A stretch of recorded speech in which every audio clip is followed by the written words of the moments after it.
কেমন আছো? আশা করি সবাই ভালো আছে। Welcome back to my channel Debashis Hena. আজকের নতুন ব্লগে তোমাদের সবাইকে স্বাগত আর আমার অনেক ভালোবাসা। 9টার থেকে ব্লগটা শুরু করছি। ঘুম থেকে সবে উঠলাম, উঠে দিদা ডাকলো, দিদাদের ঘরেই আছি এখন বসে। এখন দেখি রান্না হয়ে গেছে, দেখি কি কি রান্না করেছে। চলো আমরা খেতে বসে গেছি। এই যে ভাত, আমার মাসি, আমরা সবাই এখন খাবো। দিদা ভাত বাড়ছে, কি রান্না করে। এখন সকালের খাবার এই হবে। এই যে কচুর পাতা বাটে করেছে, 2 রকম আলু ভাজা মেখেছে। এখন রান্না করছে ডাল। কি সোমবারে দিলে মাসি? ডাল সোমবারে দিল আমার মাসি। আর রান্না তো আমার তো কোনো কাজ নেই, এখানে এসে শুধু খাবো আর ঘুমাবো। আর একটা জিনিস দেখবে, দেখো আমাদের রান্নাঘরের পাশ দিয়ে দেখা যাচ্ছে কি সুন্দর মাঠ, কি সুন্দর মাঠ।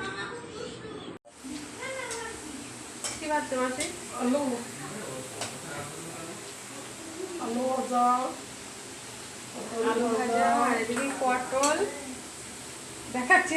তুমি আলু পটল ভাজা করছে, আর ওই দিকটায় টক ডালটা হয়ে গেছে। আর কি রান্না আছে? এঁচড়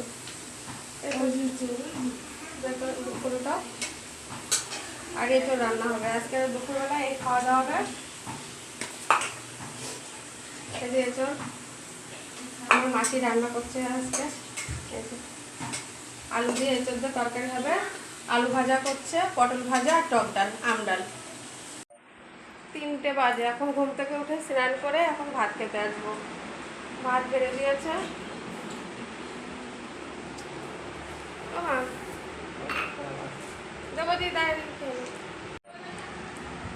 এই যে এঁচড়, পটল, আলু ভাজা আর এই আম ডাল। আমার ছেলে এখন দোকানেতে কিনে নিয়ে আসলো, একটু রেখেছে আর আমার জন্য রাখলো। আমি একটু খাবো। আর এই যে চিপস নিয়ে আসছে আলু, এই চিপসগুলো খেতে খুব ভালো লাগে। এগুলো এখন খাবো, খুব সুন্দর লাগে খেতে এই যে চিপসগুলো।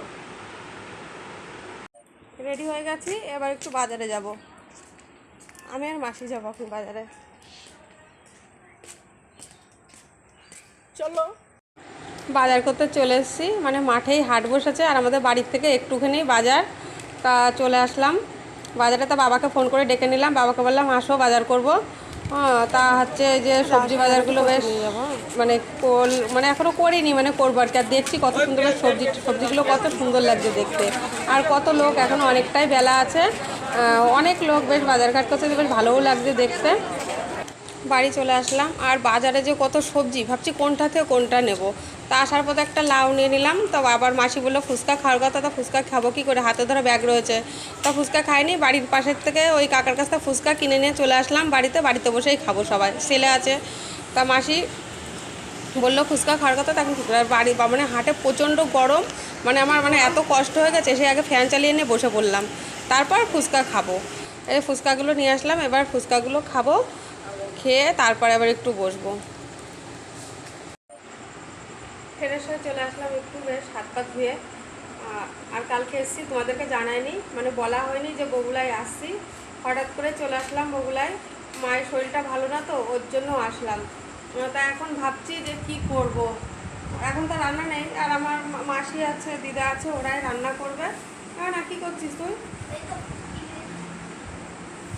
ওরাই রান্না টান্না করবে। রাতে কি করবে, রুটি করবে আর একটা আলুর তরকারি করবে, আর আমরা ফুচকা টুচকা খেয়ে নিলাম। তাহলে এই বন্ধুরা আজকে ভিডিওটা এই পর্যন্ত। কালকে নতুন ব্লগে দেখা হবে। আর ভালো থেকো, সুস্থ থাকো, আর অবশ্যই আমার লাইক শেয়ার কমেন্ট করো। আর টাটা, শুভরাত্রি।